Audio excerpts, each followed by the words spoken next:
Assalamualaikum warahmatullahi wabarakatuh. Innal hamdalillah nahmaduhu wa nasta'inuhu wa nastaghfiruh wa na'udzu billahi min shururi anfusina wa min sayyiati a'malina. Man yahdihillahu fala mudilla lahu wa man yudlil fala hadiya lahu. أشهد أن لا إله إلا الله وحده لا شريك له وأشهد أن محمدا عبده ورسوله لا نبي بعد ولا رسول. اللهم صل وسلم على محمد وعلى آله وأصحابه ومن تبعهم بإحسان إلى يوم القيامة.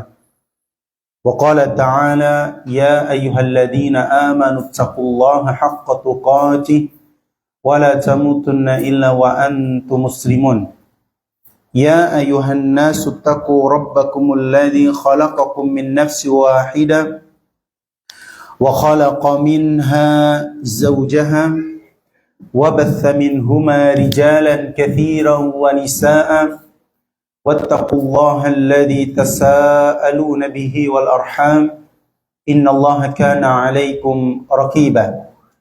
يا أيها الذين آمنوا اتقوا الله وقولوا قولا سديدا يصلح لكم أعمالكم ويغفر لكم ذنوبكم ومن يطع الله ورسوله فقد فاز فوزا عظيما.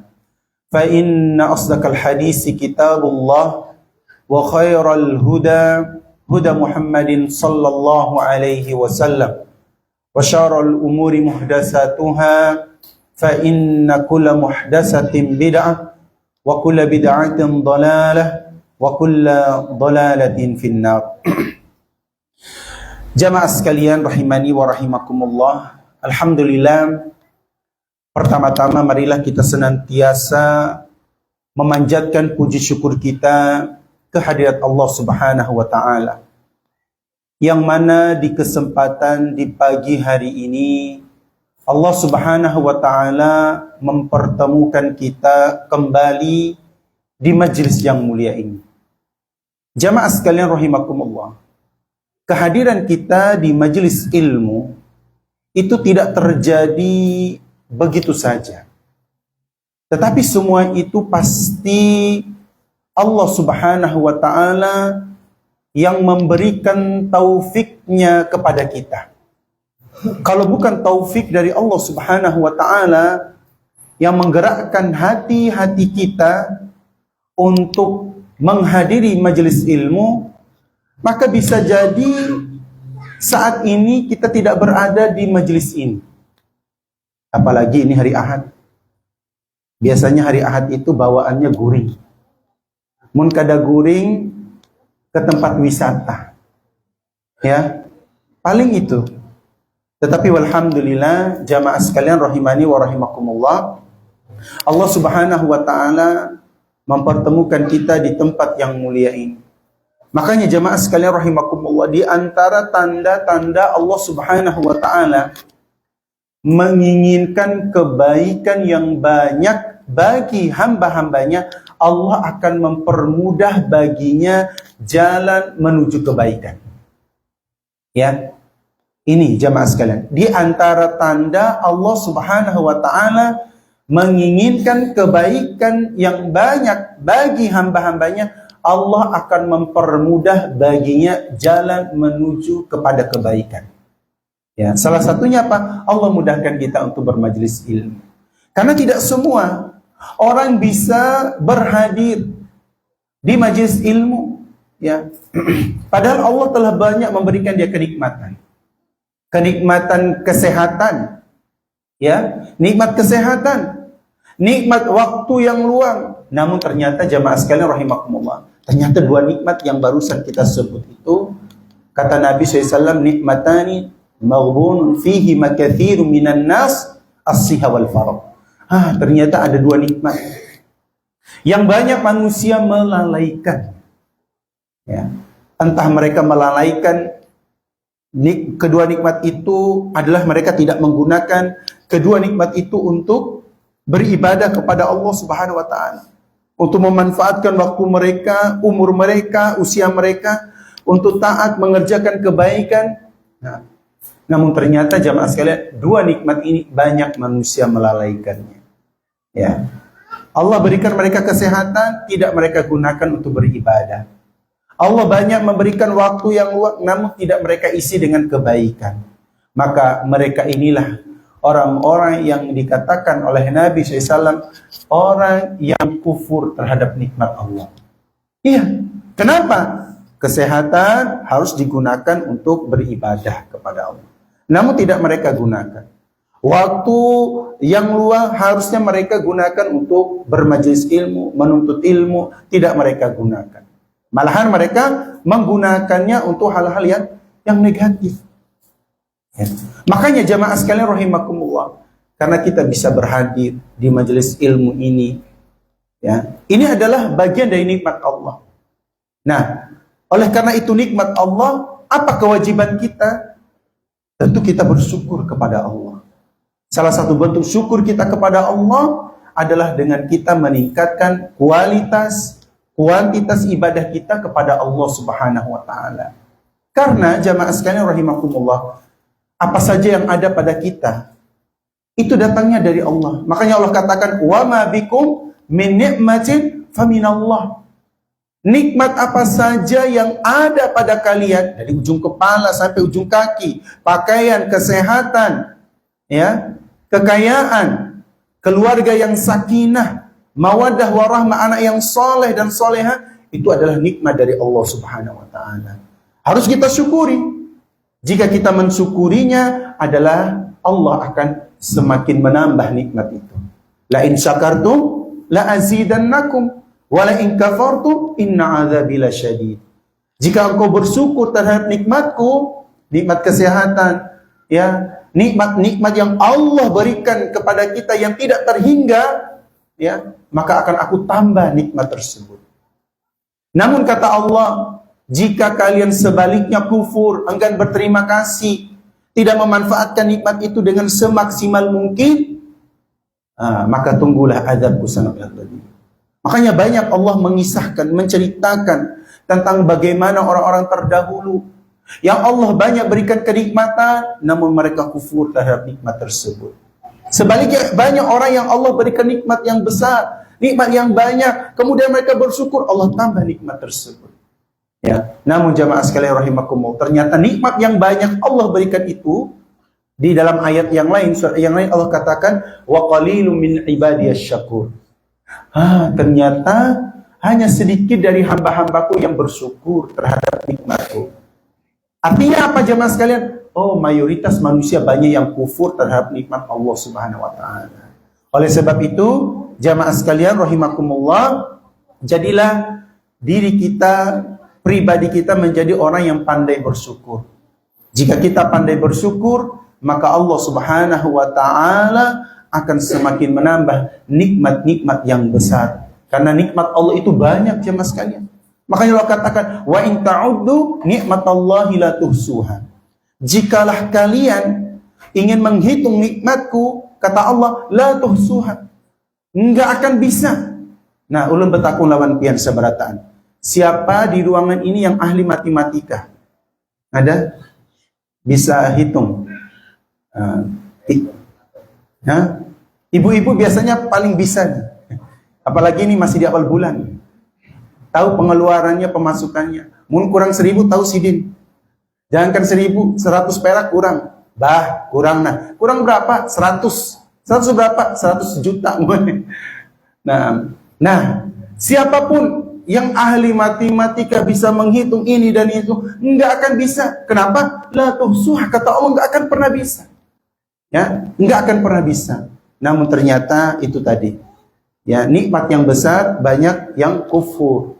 Banyak yang mengingkari nikmat Allah Subhanahu wa taala. Maka bersyukurlah biar sabarataan, ya, kita bisa berjumpa di majlis yang mulia ini dalam keadaan sehat walafiat, dan tentu ini adalah nikmat-nikmat yang Allah anugerahkan kepada kita.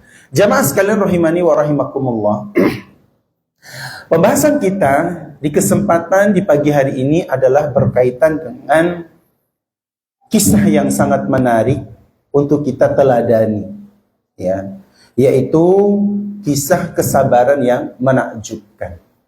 Jamaah sekalian rahimani wa rahimakumullah, ada satu kata kunci jika seseorang ingin meraih kebahagiaan, baik kebahagiaan di dunia, lebih-lebih kebahagiaan di akhirat.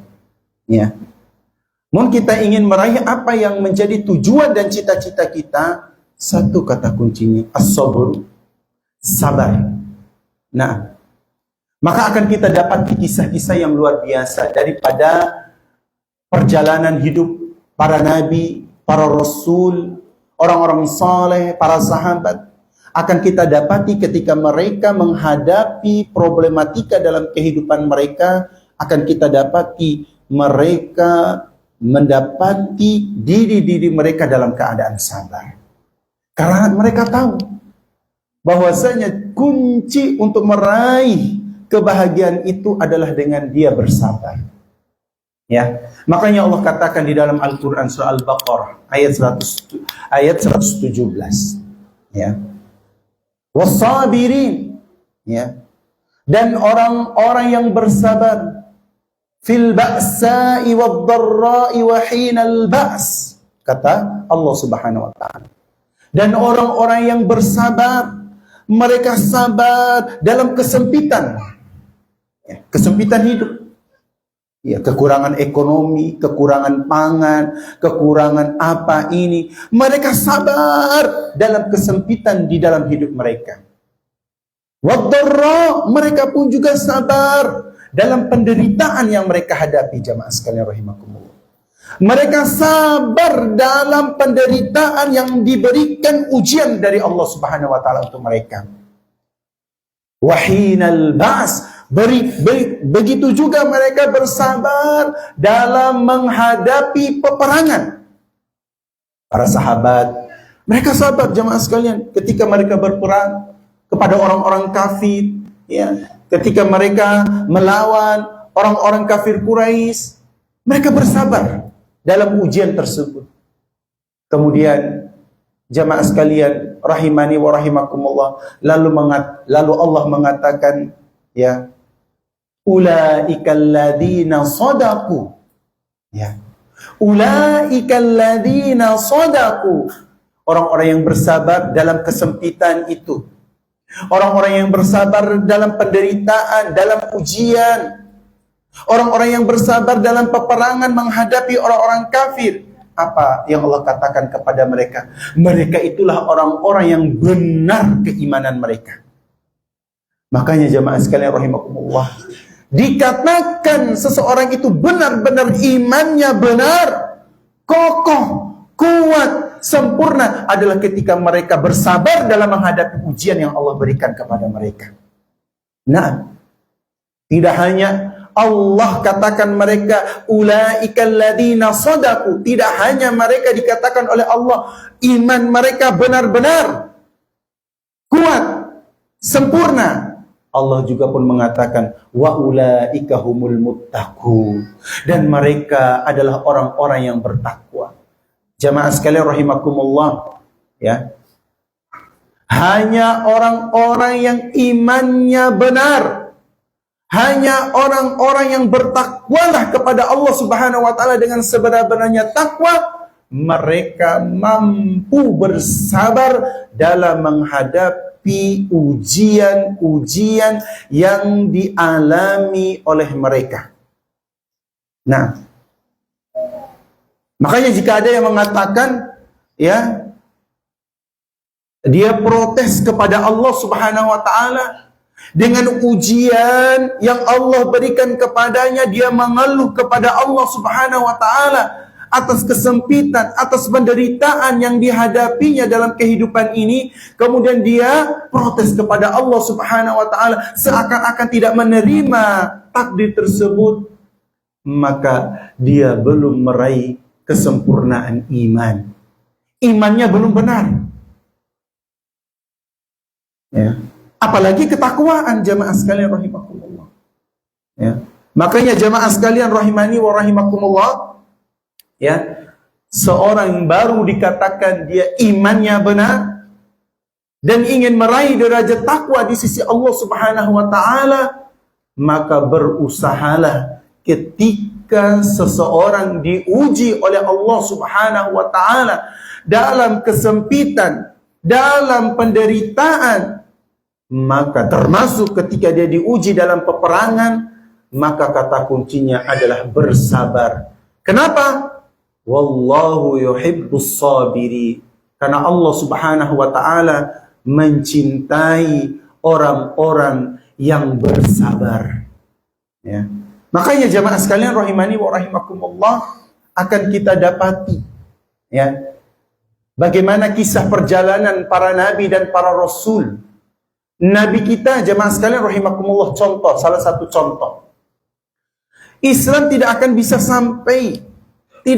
sampai kepada kita, ya, kalau tidak ada kesabaran yang dialami, yang didapatkan bagi para nabi dan para rasul, khususnya nabi kita Nabi Muhammad SAW.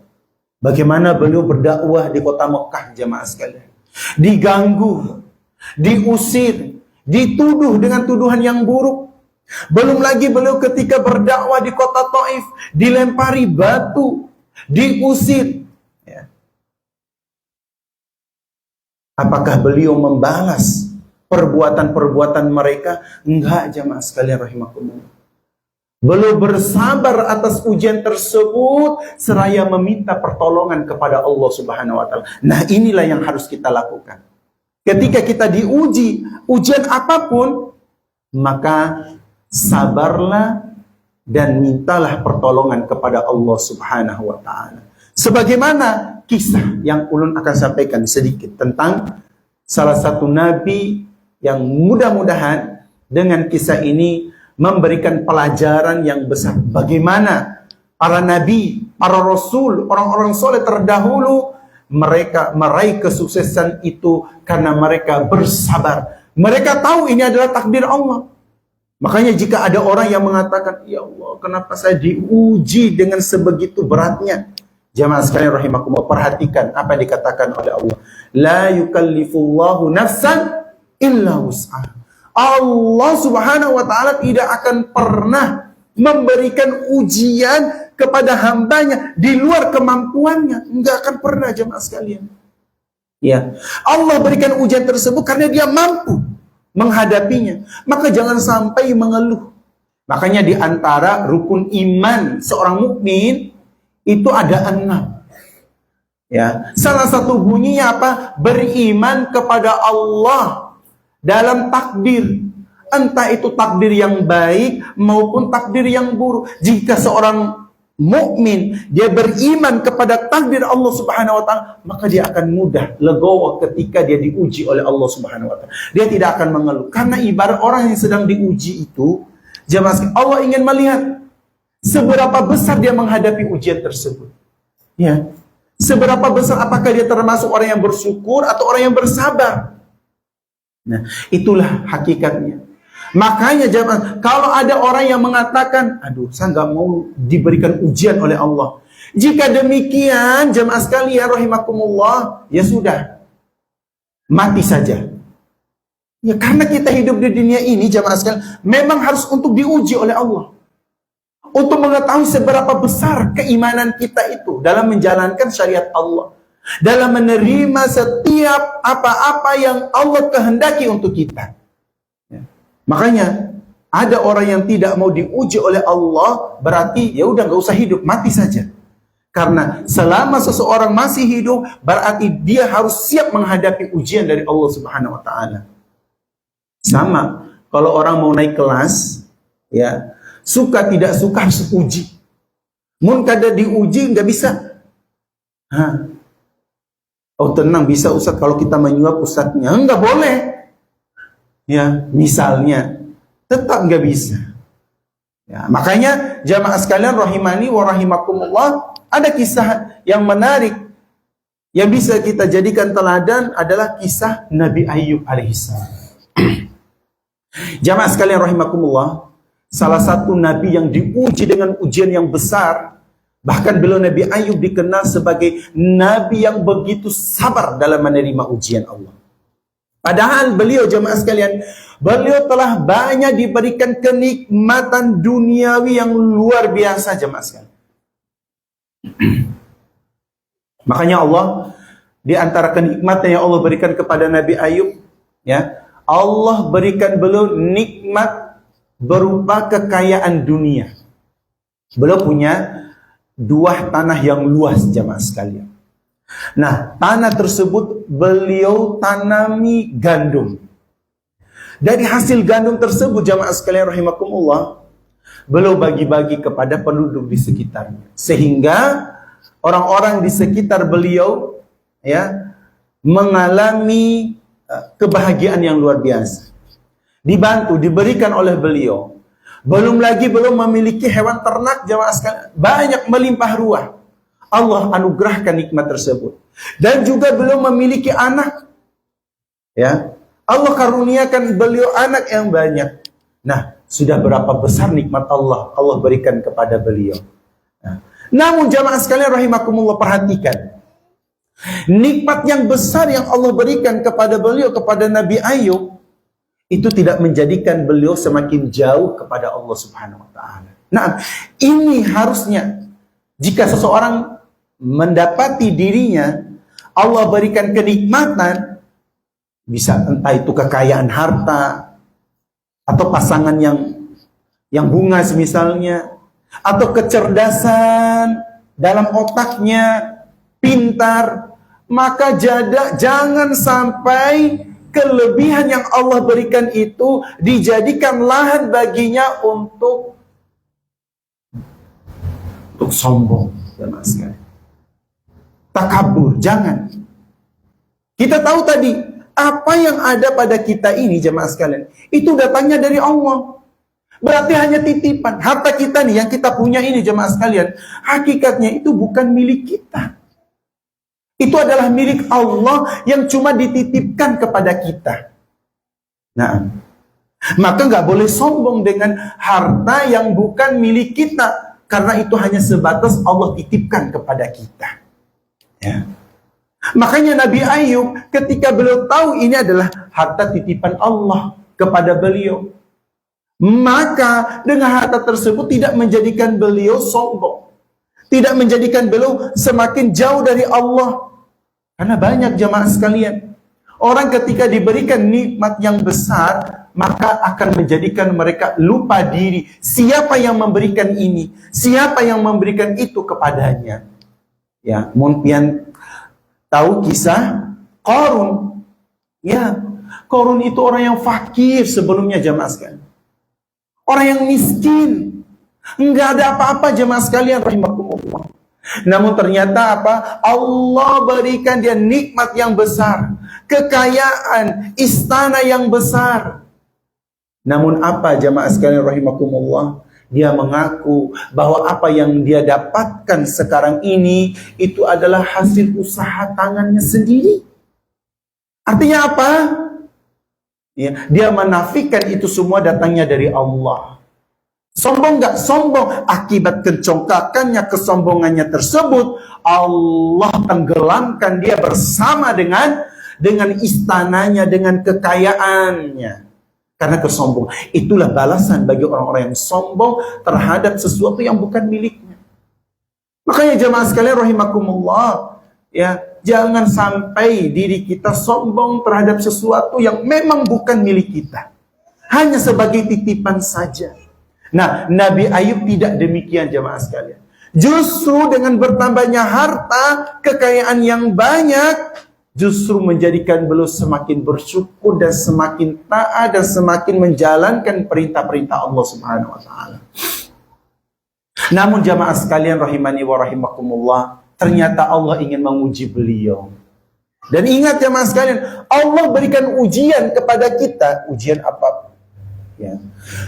Ujian apapun jamaah sekalian rahimakumullah. Itu bukan berarti Allah itu benci kepada kita, enggak. Kadang ada yang salah kaprah. Ketika dia baru diuji oleh Allah dengan kekurangan harta, makanan, atau diuji dengan ujian-ujian yang lain misalnya, maka dia akan berburuk sangka kepada Allah. Ya Allah, kenapa? Ini menunjukkan bagaimana engkau membenciku. Enggak ada. Engkau sampai-sampai menuduh Allah dengan tuduhan yang buruk. Allah zalim kepadanya. Jamaah sekalian rahimakumullah, ingat, yang harus ada dalam benak kita ini, jamaah sekalian rahimakumullah, Allah subhanahu wa ta'ala tidak akan pernah menzalimi hamba-hambanya sedikit pun. Tidak pernah Allah menzalimi hamba-hambanya. Tetapi hamba itu sendirilah yang menzalimi mereka. Ya. Mereka sendirilah yang menzalimi dirinya. Ya. Makanya Allah katakan di dalam Al-Quran, ya, surah Al-Baqarah, wa ahsinu innallaha yuhibbul muhsinin. Berbuat baiklah kalian, karena sesungguhnya Allah menyukai, mencintai orang yang berbuat baik. Nah, makna dari ayat ini dijelaskan oleh Ibnu Jarir At-Tabari, bahwasanya makna dari wa ahsinu di sini yaitu wa ahsinu dhanna billahi azza wa jalla, yaitu engkau berbaik sangka kepada Allah subhanahu wa ta'ala. Artinya apa? Kita sebagai hamba Allah perbanyaki berbaik sangka kepada Allah, bukan sebaliknya. Jika seorang hamba itu berbaik sangka kepada Allah, maka apa? Innallaha yuhibbul muhsinin. Allah mencintai orang-orang yang berbaik sangka. Ya, makanya saking tegasnya Nabi SAW, jemaah sekalian, disebutkan di dalam hadis, la yamutanna ahadukum illa wa huwa yuhsinu dhanna billahi azza wa jalla.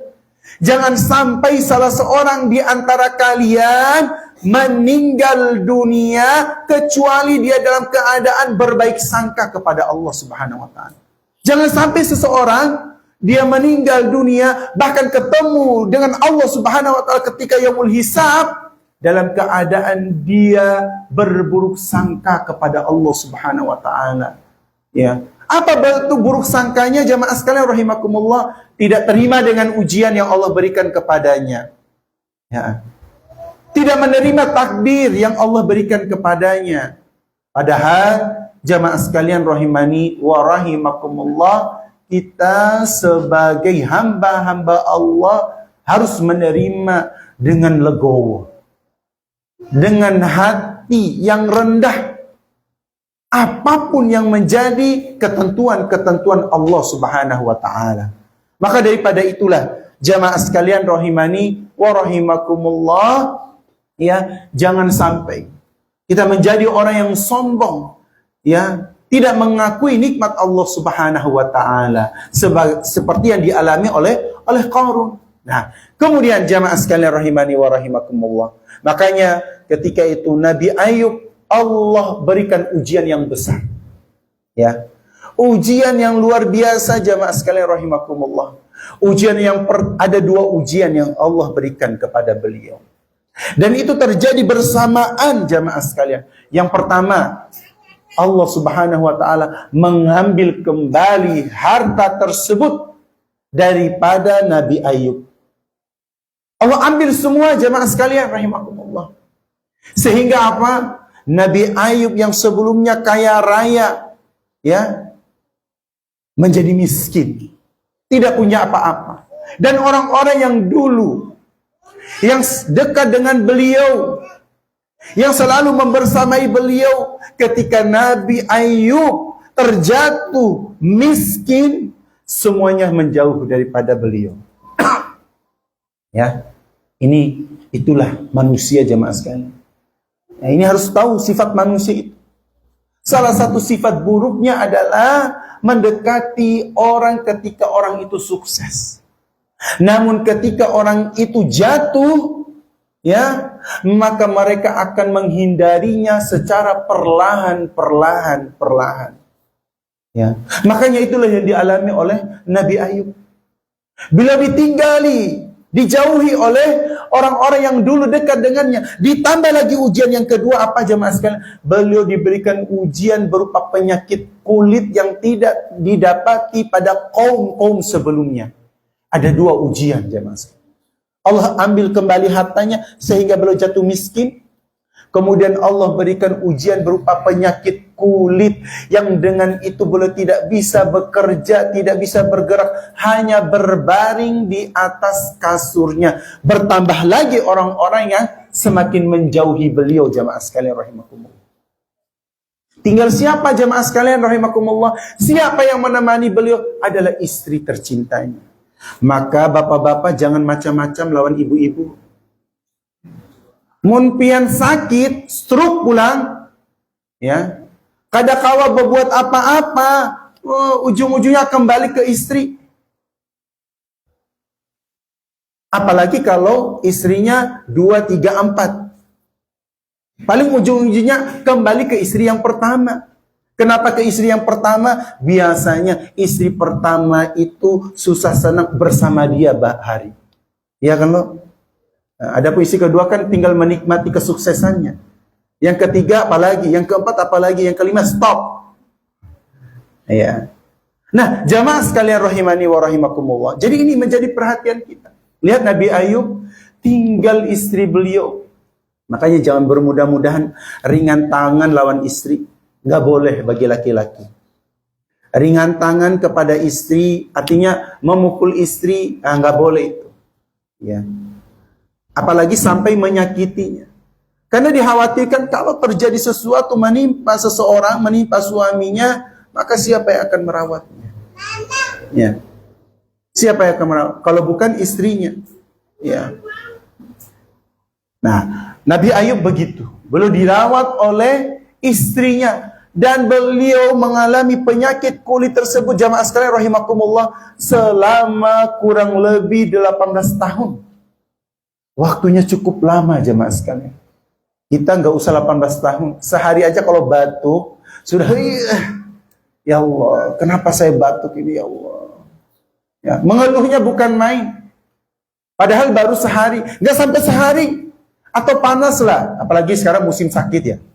Ya, banyak yang sakit sekarang. Sakit panas, demam, batuk, ya komplikasi.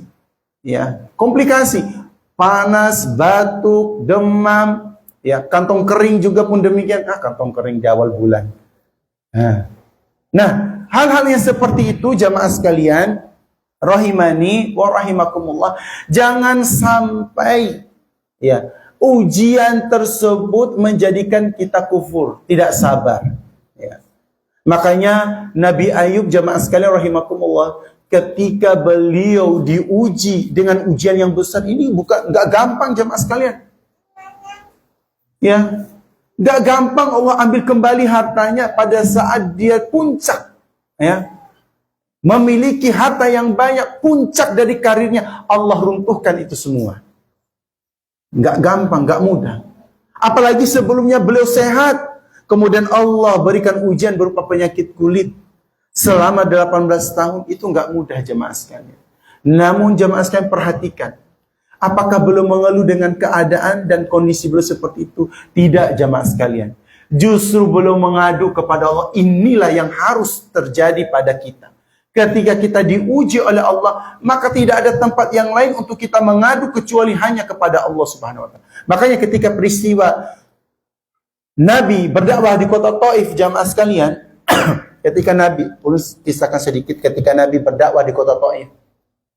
Beliau kan pernah beliau diusir dengan pengusiran yang begitu luar biasa yang menyakitkan hati beliau. Ya.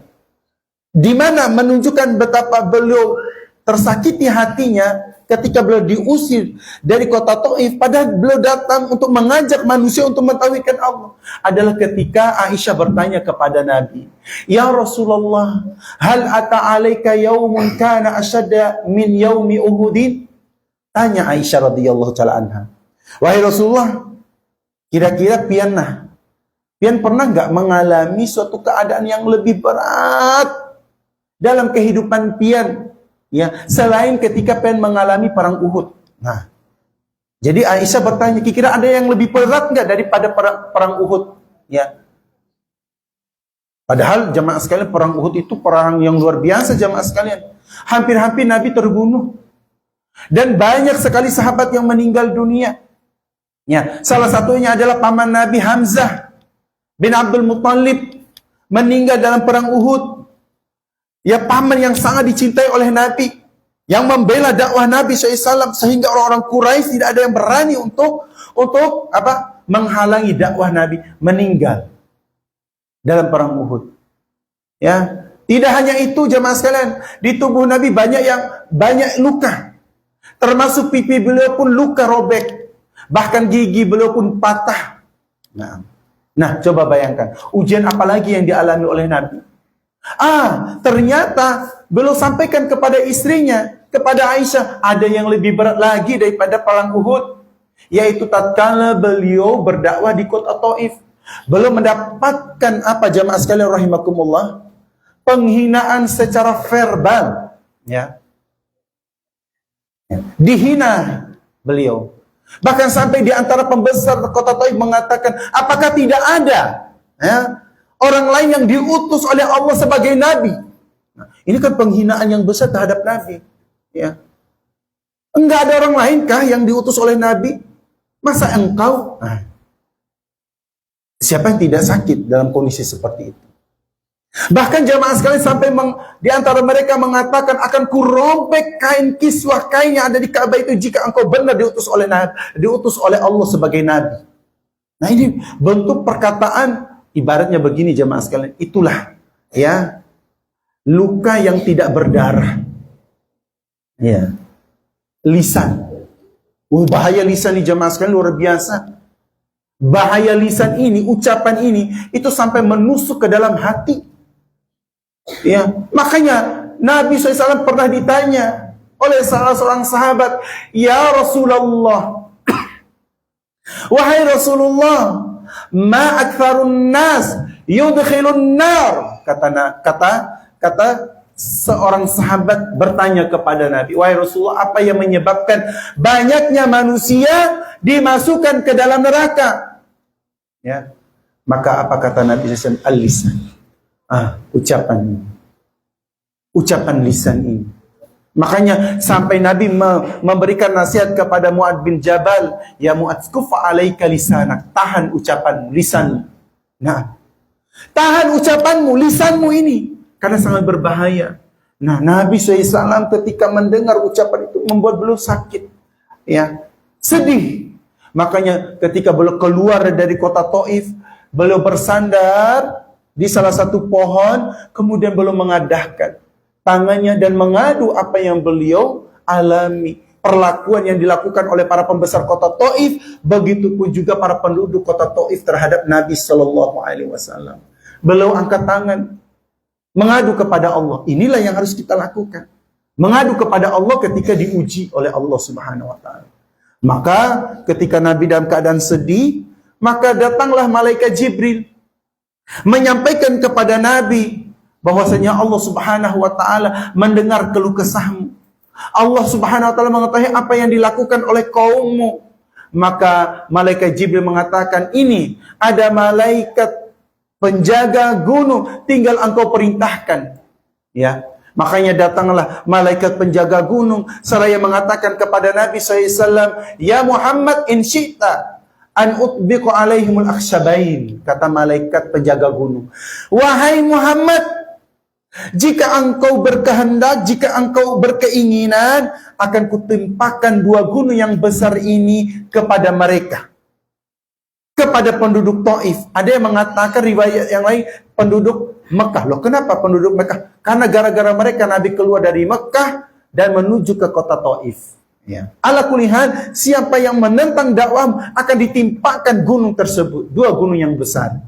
Ya. Maka apa jawaban Nabi SAW? Ya. Kesabaran beliau, kecintaan beliau. La bal arju ayyukhrijallah min aslabihim man ya'budullah wala yusyriku bihi syai'a. Enggak, jangan. Justru saya berharap agar Allah Subhanahu wa taala mengeluarkan dari anak keturunan mereka inilah yang mentauhidkan Allah, yang beribadah kepada Allah Subhanahu wa taala. Ini yang seharusnya bisa kita jadikan teladan. Ya, artinya apa? Mun ada orang yang berbuat buruk kepada kita, berbuat zalim kepada kita, melakukan semena-mena terhadap kita, maka balaslah keburukan mereka itu dengan kebaikan. Biarkan Biarkan keburukan yang mereka lakukan terhadap kita itu dibalas oleh Allah Subhanahu wa taala. Karena kebaikan yang kita lakukan itu hakikatnya akan kembali kepada kita. Dan itulah contoh yang luar biasa yang dicontohkan oleh Nabi kita, Nabi Muhammad SAW. Dan itu pun juga dilakukan oleh Nabi Ayub. Jamaah sekalian rahimakumullah. Ketika diuji oleh Allah Subhanahu wa taala dengan sabar, belum mengadu kepada Allah, belum sampaikan kepada Allah, tidak mengadu kepada manusia. Makanya Allah abadikan ya di dalam Al-Quran surah Al-Anbiya ayat 83. Bagaimana Allah Subhanahu wa taala menceritakan kisah Nabi Ayub ketika beliau memanjatkan doa kepada Allah Subhanahu wa taala. Apa doa Nabi Ayub yang diabadikan oleh Allah Subhanahu wa taala di dalam Al-Quran? Wa ayyuba idh nada rabbahu anni massani adh-dhurru wa anta arhamur rahimin. Ini doa Nabi Ayub. Beliau mengatakan, ya, kata Allah Subhanahu wa taala, dan ingatlah kisah Ayub ketika dia berdoa kepada Rabb-nya, ketika dia berdoa kepada Allah Subhanahu wa taala, ya Rabbku, sesungguhnya aku telah ditimpa penyakit. Artinya apa? Belum mengadu kepada Allah. Itulah yang seharusnya kita lakukan. Bukan mengadu kepada orang lain. Bukan mengadu ke media sosial. Hari ini aku sakit. Buat di status IG kah, WhatsApp kah, hari ini aku jatuh berdarah. Aku sedih sekali. Dibaca oleh orang lain. Apa sih tujuannya itu? Supaya ada orang yang membalasnya. Sekalinya nggak ada, tambah sakit lagi dia. Nah itu nggak perlu jamaah sekalian. Segera sholat dan angkat tangan, minta sama Allah, mengadu kepada Allah. Sebagaimana yang dilakukan oleh Nabi Ayub. Bahkan beliau mengatakan, sesungguhnya aku sedang ditimpa penyakit. Ya, aku ditimpa penyakit. Tidak hanya itu jamaah sekalian. Di balik beliau ditimpa penyakit, beliau tetap memuji Allah. Wa anta arhamur rahimin. Wahai Allah, sesungguhnya aku sedang ditimpa penyakit dan engkau adalah yang maha penyayang di antara semua penyayang. Tetap beliau memuji Allah. Inilah yang harus jadi contoh dalam hidup kita. Ketika diuji oleh Allah, jangan mengeluh. Apalagi berburuk sangka kepada Allah. Harusnya kita apa? Ketika diuji oleh Allah, kita puji Allah Subhanahu wa taala. Inilah tanda kasih sayang Allah kepada kita. Allah ingin melihat sejauh mana keimanan kita dalam menerima takdir Allah Subhanahu wa taala. Ya, ini kalau tidak ya berburuk sangka.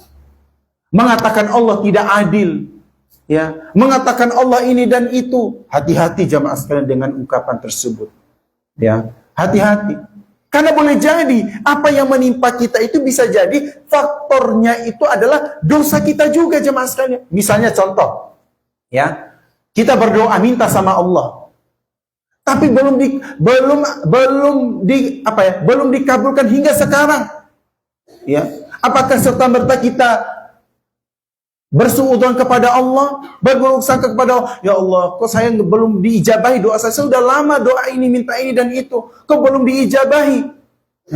Mengeluh, ya, mengatakan Allah tidak adil. Padahal jamaah, kalau dia mau muhasabah, introspeksi diri, maka dia akan melihat, oh disitulah titik merahnya. Oh sebabnya kenapa doa saya mungkin tidak diijabahi karena faktor saya sendiri.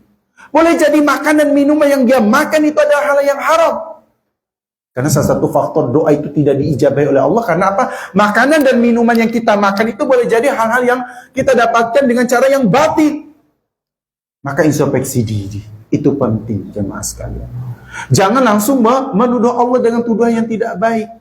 Itu tidak benar jemaah sekalian. Ingat sekali lagi, Allah tidak zalim kepada hambanya. Tetapi hamba itulah yang zalim terhadap mereka sendiri. Selanjutnya, jamaah sekalian rahimani wa rahimakumullah. Jadi beliau tetap berdoa kepada Allah. Beliau tetap mengadu kepada Allah Subhanahu wa taala. Sekujur tubuh ini tidak bisa bergerak jamaah sekalian. Nabi Ayub Sehingga banyak yang menjauhi beliau, kecuali istrinya. Namun jamaah sekalian, dari sekian anggota badan ini yang terkena penyakit kulit, kecuali lisannya saja. Nah, dari lisan tersebut jamaah sekalian, ketika beliau sakit, tidak menjadikan beliau lupa kepada Allah. Justru beliau banyak berzikir, banyak mengingat Allah Subhanahu wa ta'ala melalui ucapan dan lisannya ini. Itulah yang harus ada pada diri kita. Mau sakit apapun kita, jangan sampai lupa kepada Allah. Apalagi meninggalkan kewajiban kita, jemaah sekalian. Oh Ustaz, ulun sakit keras sebenarnya. Bolehlah kada sholat? Enggak ada istilah itu, jemaah sekalian. Jangankan dia masih hidup, yang mati saja dia tidak sholat, tapi disolatkan. Ada enggak orang yang mati tidak disolatkan? Tetap disolatkan. Meskipun tidak disolatkan di depannya, tapi ada sholat gaib. Menunjukkan perkara sholat itu perkara yang penting, jemaah sekalian. Maka jangan dianggap remeh sholat itu. Mau sakit apapun, bahkan sampai ada fikih tentang sholat. Ya, sholat orang yang sakit seperti apa? Sholat ketika safar seperti apa? Menunjukkan bagaimana perkara sholat ini tidak boleh ditinggalkan sama sekali. Bukan sama sekali, memang tidak boleh. Jemaah sekalian rahimakumullah. Lihat, Nabi Ayub memberikan contoh itu kepada kita.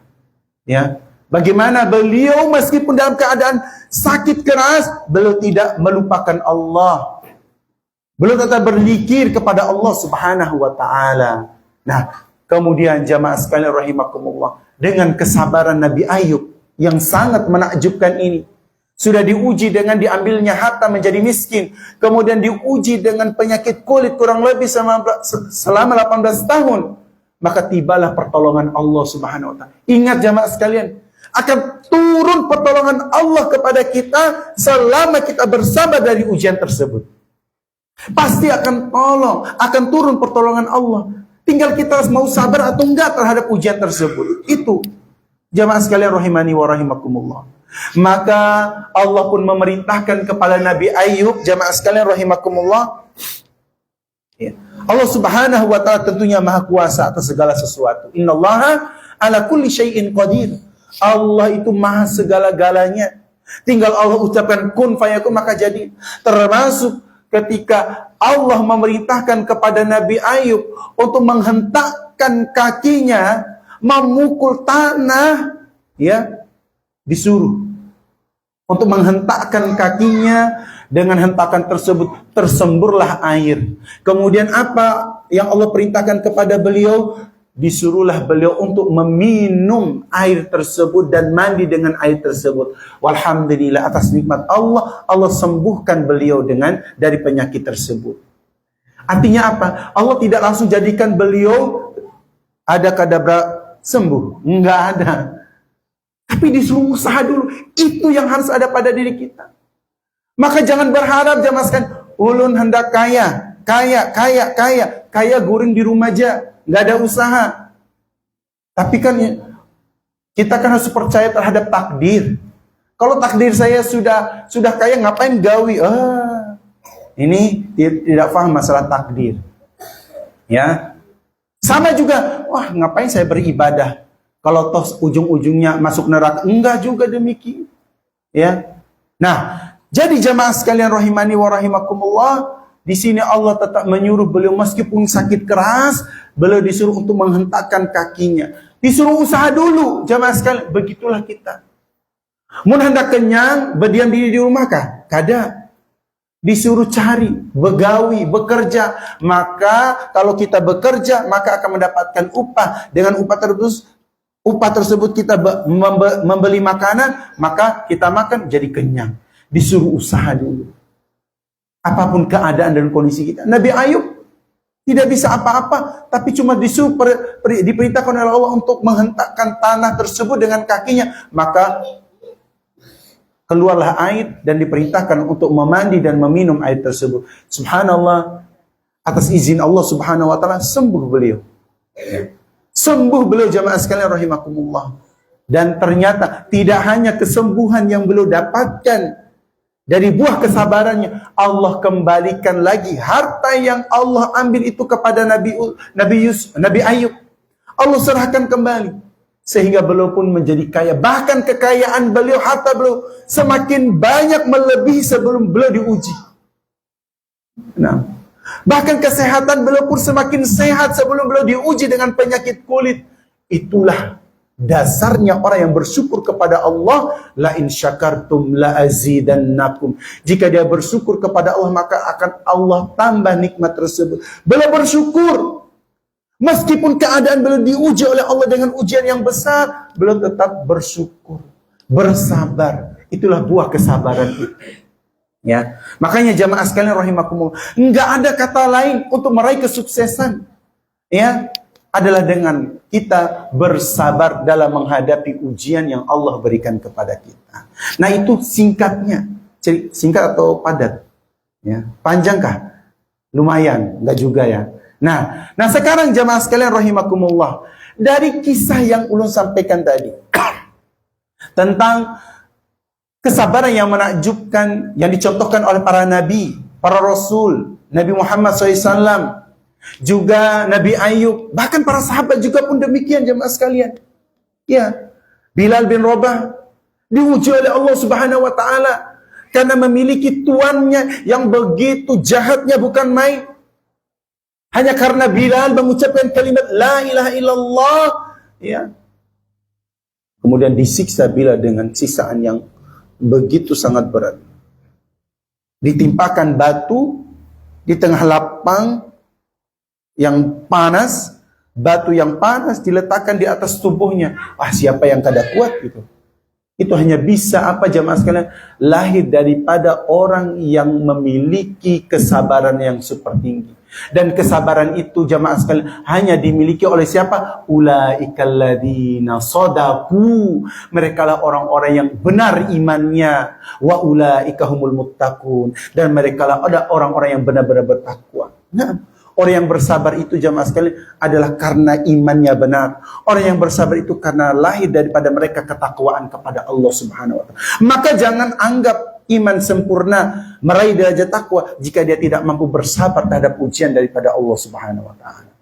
Dari kisah ini jamaah sekalian, apa yang bisa kita ambil pelajaran ya dari kisah kesabaran yang menakjubkan ini? Yang pertama, jamaah sekalian rahimakumullah, perlu kita ketahui bahwasanya kenikmatan apapun yang ada pada kita, ingat, itu semuanya datangnya dari Allah. Ini yang harus kita fahami. Ya, apapun yang ada pada kita semuanya datangnya dari Allah. Wa ma bikum min ni'matin faminallah. Dan apa saja kenikmatan yang ada pada kalian, semuanya itu datangnya dari Allah Subhanahu wa taala. Nikmat kesehatan, nikmat iman, kekayaan, ya, keluarga yang baik, anak yang baik, itu semuanya nikmat dari Allah Subhanahu wa taala yang harus kita syukuri. Jangan sampai dikufuri nikmat tersebut. Karena jika dia kufur terhadap nikmat tersebut, maka Allah Subhanahu wa taala akan memberikan ganjaran yang buruk baginya, sebagaimana yang dialami oleh Qarun. Yang kedua, jamaah sekalian, rahimani wa rahimakumullah. Ketahuilah bahwasannya, ya, ini masih poin yang pertama juga. Apa yang ada pada kita, rumah, ladang, ya, termasuk anak-anak, keluarga, itu kan cuma titipan daripada Allah. Maka jangan sampai ketika titipan itu diambil, kemudian kita protes, tidak mau menerimanya. Nah, ini ada suatu kesalahan jemaah. Ya, ulun contohkan, misalnya ulun beisi motor. Kemudian motor itu ulun titipkan ke salah satu pian misalnya. Pak, ulun minta tolong, ulun mau titip nih motor ulun ke pian lah. Boleh lah? Oh boleh. Nah, ya. Kemudian yang menitipkan itu mengatakan, pian boleh juga untuk memakainya motor ulun. Silakan, pian gunakan. Ya, pian mau kemana kah silakan pakai motor ini. Oh siap. Nah, Setelah jeda beberapa waktu lama, ya, datanglah pemiliknya, datanglah ulun untuk meminta kembali motor yang ulun titipkan kepada beliau. Nah, pertanyaan ulun ke pian. Nah, kira-kira bagaimana sikap yang benar bagi orang yang dititipkan motor tersebut? Sikap yang benar. Ulun datang meminta motor. Bagaimana sikap yang dititipkan motor itu? Hah? Apa Pak? Harus harus ikhlas karena bukan miliknya. Iya kan? Iya harus ikhlas, ridho. Iya kan karena bukan miliknya. Iya kan? Masa iya ada datang, Pak saya mau ambil motor saya. Enggak, saya enggak mau. Enggak mau saya. Saya tidak ridho, saya tidak ikhlas. Iya, sudah sama saya saja. Terjadi perang nanti. Ya kan? Nah, jemaah sekalian rahimakumullah, ternyata dalam kondisi itu tidak dipahami oleh sebagian manusia. Ketika Allah ambil itu titipan, harta, anak, banyak yang tidak nerima. Nah, apalagi kalau diambil hartanya, ya, langsung berburuk sangka kepada Allah. Allah tidak sayang. Sama dengan proses tadi, orang yang tidak mau menyerahkan motor titipan tersebut misalnya. Ya. Kenapa sih kamu jahat sekali sama saya? Misalnya. Ya. Kenapa kamu jahat sekali? Ya, saya tidak ridho, saya tidak suka. Nah, berani nggak mengatai demikian? Ya. Kalau dia berani berarti dia tidak tahu malu. Iya. Nah begitulah jamaah sekalian. Kalau itu bukan milik kita, maka relakan itu semua. Karena memang hanya dititipkan. Itulah yang membuat para nabi dan para rasul, orang-orang soleh, ketika mereka diuji dengan harta diambil, kesehatan juga demikian. Mereka tidak mengeluh kepada Allah karena mereka tahu hakikatnya apa yang ada pada mereka itu adalah milik Allah. Makanya mereka menerima dengan legowo, sabar. Itulah yang menjadi contoh dalam kehidupan kita jemaah sekalian. Nah, misalnya, mohon maaf kalau anggota keluarga kita akan dipanggil oleh Allah Subhanahu, terima dengan lapang dada. Karena memang itu titipan Allah. Kalau menangis boleh, ya bolehlah menangis, gak ada larang. Nabi aja menangis ketika anak beliau meninggal dunia. Tetapi menangisnya yang seperti apa? Bukan menangis menampar wajah, merobek baju, memukul orang, apalagi menampar orang.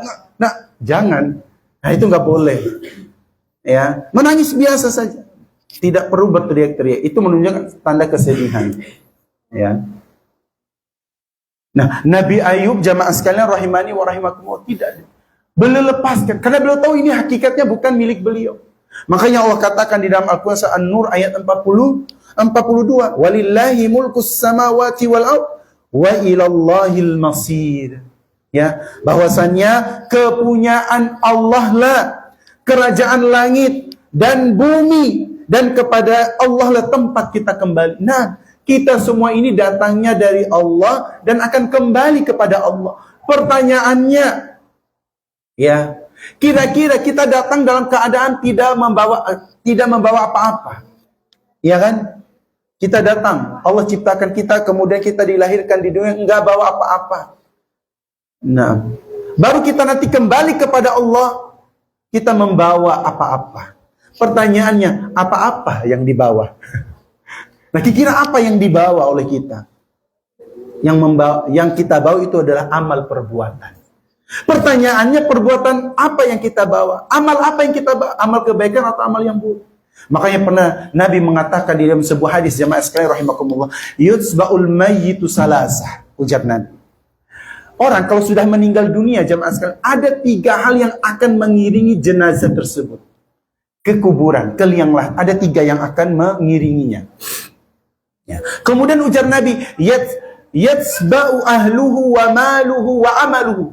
Ketika itu Nabi mengatakan 3 hal tersebut yang akan mengiringi jenazah tersebut ke kuburannya, ke liang lahatnya. Yang pertama adalah hartanya.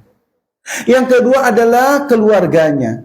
Dan yang ketiga adalah amal perbuatannya.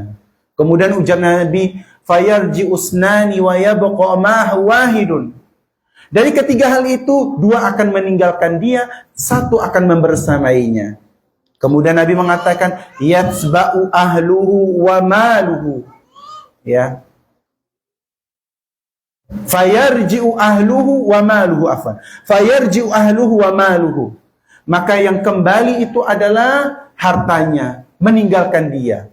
Keluarganya meninggalkan dia. Harta yang dia kumpulkan, yang dia kerja banting tulang, tulangnya dibanting-banting. Ya. Sampai lupa terhadap kewajiban dia sebagai seorang muslim, kewajibannya hanya untuk bekerja, begawi, mendapatkan rumah, mobil dan sebagainya. Ketahuilah jemaah sekalian, itu semua tidak akan dia bawa ke liang lahat. Makanya itu akan ditinggal. Bahkan jemaah sekalian, sampai di akhir hayatnya, ketika mayatnya dibawa ke kuburan, itu tidak menggunakan mobilnya. Mungkin mobilnya apa? Alphard kah? Nggak dipakai. Yang dipakai itu apa? Mobil L300 jurusan Tanjung sana. Ya, L300. Ya. Ambulan. Yang dipakai tidak menggunakan mobil mewah yang dia banting tulang seumur hidupnya untuk mendapatkan harta ini. Namun tidak ikut membersamanya sampai ke liang lahat. Ditinggalkan. Rumah demikian juga. Wa ahluhu. Kemudian yang kedua adalah keluarganya, istrinya, anak-anaknya. Ya. Yang mana dia bekerja untuk menafkahi istrinya, untuk menyekolahkan anaknya tinggi-tinggi. Anak yang dia cintai selama ini, istri yang dia cintai selama ini, suaminya yang dia cintai selama ini. Begitupun demikian, mereka akan meninggalkan. Makanya bohong.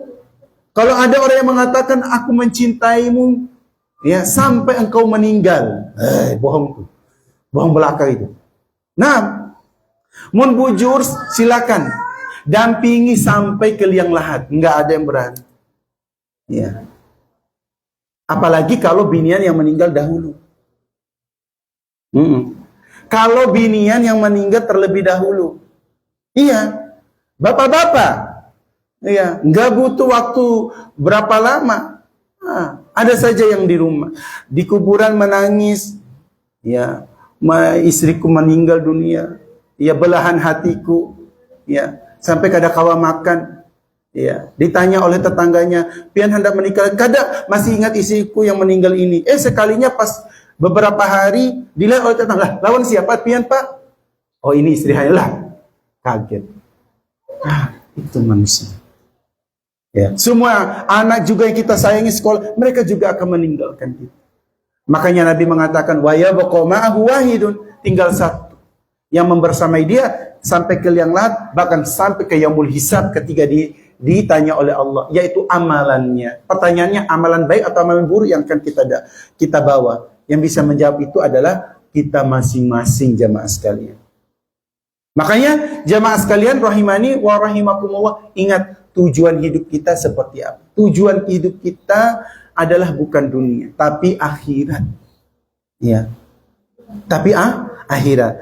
Kemudian jamaah sekalian, rahimani wa rahimakumullah. Selanjutnya di antara pelajaran dari kisah ini yang bisa kita ambil adalah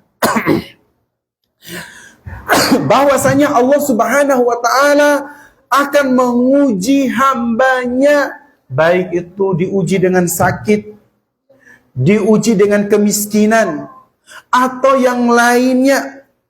Kenapa Allah ingin menguji demikian? Agar Allah Subhanahu wa taala mengetahui apakah hamba-hamba tersebut benar-benar beriman kepada Allah atau tidak. Nah, itu tujuannya jemaah. Ini kalau dia diuji seperti apa sikapnya? Kayak apa? Apakah benar nggak imannya itu kepada Allah? Atau hanya sebatas ucapan, saya beriman kepada Allah. Beriman kepada Allah itu tidak hanya cukup dari ucapan, tetapi harus dibarengi dengan sikap dan perilaku kita. Makanya tadi ulun sudah membuka pertemuan kita tadi dengan membaca Al-Quran surah Al-Baqarah ayat 117 tadi. Ya, 177 atau 117? 177 ya. Nah, 177 tadi. Ya. Hanya orang-orang yang bersabar. Mereka bersabar dalam kesempitan. Ya, bersabar dalam kesempitan jemaah sekalian, penderitaan. maka mereka hanya orang-orang yang benar imannya. Ya. Makanya di sini Allah Subhanahu wa taala katakan di dalam Al-Qur'an surah Al-Baqarah ayat 155, apa kata Allah Subhanahu wa taala? "Wala nabluwannakum bi syai'in minal khaufi wal ju' wa naqsim minal amwal wal anfus." Kata Allah Subhanahu wa taala,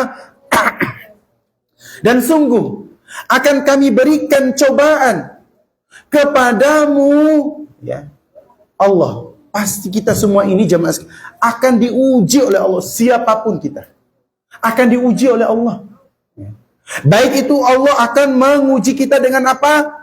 Wa naqsim minal khaufi wal ju', ya, dengan sedikit ketakutan, kemudian kelaparan, wa naqsim minal amwali wal anfus.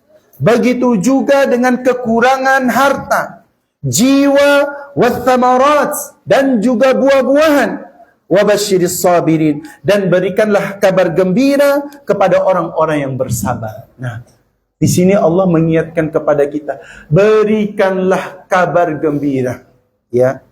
Wabasyiris sabirin, berikanlah kabar gembira kepada orang-orang yang bersabar. Nah, jadi orang yang bersabar itu jamaah sekalian, rahimani wa rahimakumullah, apa? Innama yuwaffas sabiruna ajrahum bighairi hisab. Hanya orang-orang yang bersabarlah jamaah sekalian rahimakumullah, mereka adalah orang-orang yang mendapatkan ganjaran pahala tanpa ada batasnya. Artinya apa jamaah sekalian? Saking besarnya, saking banyaknya pahala mereka ketika ditimbang, enggak mampu ditimbang. Itu hanya diperuntukkan bagi orang-orang yang bersabar. Maka banyaki sabar jamaah sekalian dalam menghadapi ujian. Termasuk jamaah sekalian sabar dalam mendengarkan kajian. Ini sabar mendengarkan kajian, sabar ketika duduk mendengarkan kajian, sabar dalam mengantuk. Iya, itu bagian daripada ujian. Sabar jamaah sekalian. Insya Allah mun pian sabar, maka akan mendapatkan ilmu yang bermanfaat. Naam. Ya. Nah, kemudian jemaah sekalian rahimakumullah, Allah Subhanahu wa taala memberikan kita dua ujian. Ya. Allah Subhanahu wa taala katakan di dalam Al-Qur'an surah Al-Anbiya ayat 35, ada dua ujian yang akan didapatkan oleh manusia. Makanya Allah katakan, kullu nafsin dha'iqatul maut. Ya. Nah, setiap yang bernyawa pasti akan meninggal. Ya, setiap yang bernyawa dalam bahasa Indonesia. Pahamlah? Ingat, setiap yang bernyawa bahasa Indonesia. Lain bahasa Banjar. Mun bahasa Banjar lain pulang maknanya. Ya. Setiap yang bernyawa pasti akan meninggal dunia. Nah, kita semua ini calon-calon mayit jamaah sekalian. Iya. Cuma kita kada tahu kapan matinya, kapan meninggalnya. Ya, jangan sampai kita meninggal dalam keadaan membawa banyak dosa. Tapi yang kita harapkan membawa banyak kebaikan, amal soleh. Nah, kemudian apa kata Allah Subhanahu wa taala? Wa nabluukum bisyarri wal khairi fitnah wa ilaina turja'un, kata Allah Subhanahu wa taala. Ya. Bahwasannya setiap makhluk yang bernyawa, maka dia akan merasakan kematian. Dan kami wa nabluukum bisyarri wal khair, dan kami akan menguji kamu dengan apa? Keburukan dan juga dengan kebaikan. Sebagai apa? Sebagai cobaan. Sebagai cobaan. Jadi kita ini sedang diuji jamaah sekalian. Ya. Dan wa ilaina turja'un, dan kepada kamilah kamu akan dikembalikan. Ya. Maka jamaah sekalian rahimakumullah, harus rela wan ridha dalam menerima setiap ujian-ujian yang Allah berikan kepada kita. Dan ingat sekali lagi, ingat, Allah tidak akan menguji kita di luar dari batas kemampuan kita. Yang ada kita hanya diminta untuk bersabar dalam menghadapi ujian itu. Ya. Terakhir, jamaah sekalian rahimakumullah. Naam. Terakhir. Nah, ini langsung melek. Oh, terakhir alhamdulillah. Sekalinya terakhir aja cabangnya lagi. Ya, terakhir ada cabangnya lagi. Kapan ampihnya Ustaz? Baik. Insya Allah ada ampihnya nanti. Baik, jemaah sekalian rahimakumullah. Jika seseorang bersabar, ya, jika seseorang bersabar, niscaya Allah Subhanahu wa taala akan mengganti cobaan dan ujian tersebut dengan kenikmatan yang besar. Nah, ini. Ya. Jadi ketika seseorang diuji, jamaah sekalian rahimakumullah, maka ingat, Allah akan mengganti ujian yang besar tersebut dengan kenikmatan yang lebih besar lagi. Iya. Ya, contoh tadi yang sudah sampaikan tadi. Nabi Ayub diuji dengan hartanya dan sakitnya. Setelah diuji, Allah tambah pulang hartanya. Bahkan kesehatannya semakin membaik daripada sebelum beliau diuji dengan penyakit kulit. Ya. Jamaah sekalian, Islam menyebar sampai sekarang. Ya. Itu buah dari kesabaran Nabi kita, Nabi Muhammad SAW. Ketika beliau ditindas dengan tindakan yang sangat luar biasa, jemaah, yang diperlakukan oleh orang-orang kafir Quraisy. Kenikmatan yang besar, kenikmatan yang luar biasa. Makanya jamaah sekalian, rahimani wa rahimakumullah, jangan sampai ya ketidaksabaran kita dalam menerima ujian itu, ya disitulah ya kehancuran menimpa kita. Nah, disitulah kehancuran menimpa seseorang. Kenapa? Ketidaksabarannya itu. Ya. Maka akan kita dengar kisah-kisah para nabi dan para rasul. Dari mana mereka bisa meraih kesuksesan itu? Itu tadi, kesabaran. Bahkan mereka lebih Allah banyak memberikan kenikmatan. Ya. Makanya jamaah sekalian rahimani wa rahimakumullah, ingat ya, Allah katakan pernah menyebutkan di dalam Al-Quran, wa asa an takrahu syai'an wa huwa khairul lakum. Boleh jadi sesuatu yang tidak kita sukai, jamaah sekalian. Ujian bisa. Ujian itu karena membuat kita tidak suka. Iya, apalagi ujiannya buruk. Ya. Miskin dan sebagainya. Ya. Namun jamaah sekalian rahimakumullah, boleh jadi sesuatu yang kita lihat itu, ya, kita membencinya, tidak kita sukai. Wa huwa khairul lakum, kata Allah. Boleh jadi itu yang baik bagi kalian. Enggak tahu kita rencana Allah itu. Sama seperti kita doa nih jamaah. Kita doa, ya Allah. Ini contoh misalnya doa di antara doa siapapun pasti kepingin doa ini. Apa kira-kira? Doa ingin sugih misalnya. Ya, ada enggak? Ada yang tidak pernah doa minta kekayaan? Wah, hebat kan berarti. Ya, misal contoh doa hendak jadi orang sugih. Nah, dari kecil sampai wahini sampai tua umur 80 tahun itu yang dia minta. Tapi sampai sekarang belum diijabahi oleh Allah. Belum diijabahi oleh Allah. Nah, pertama, apakah itu menunjukkan Allah tidak mengijabahi doanya? Enggak.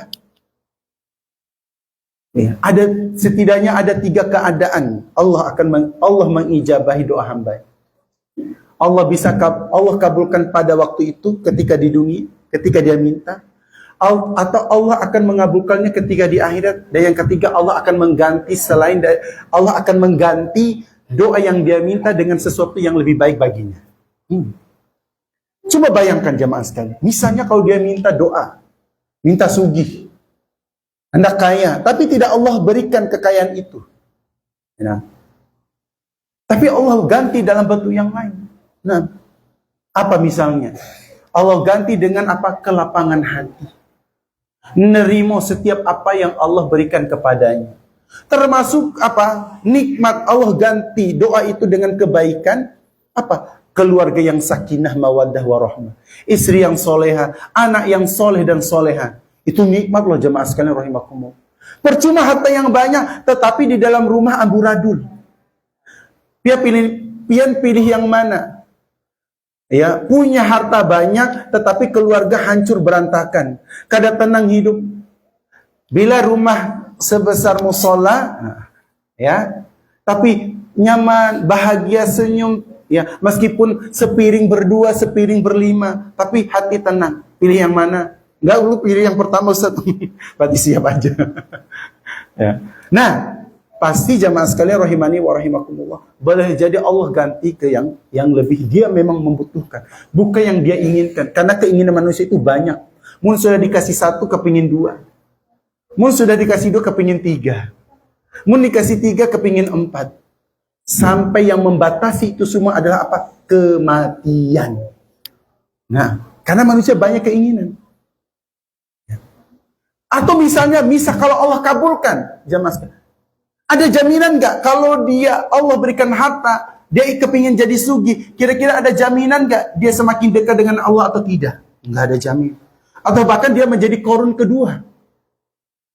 Kufur, nikmat dari Allah Subhanahu wa Ta'ala. Menjadi congkak, menjadi sombong. Banyak itu jamaah sekalian. Ya, orang kaya baru hanya berisi mobil, itu pun mobil Avanza. Sombong setengah mati, melebihi sombongnya Haji Isam. Nah, ini bahaya jamaah sekalian. Makanya boleh jadi sesuatu yang kita benci itu ternyata di sisi Allah itu baik untuk kalian. Ya, mungkin doa kita tidak ijabah apa yang kita minta, tapi Allah ganti ke yang lain. Ya. Wa asa an tuhibbu syai'a wa huwa khairun. Bukan syarrul lakum. Kalau boleh jadi sesuatu yang kalian inginkan, yang kalian cintai, saya ingin ini itu, boleh jadi itu bisa mendatangkan keburukan atau sebaliknya. Ya.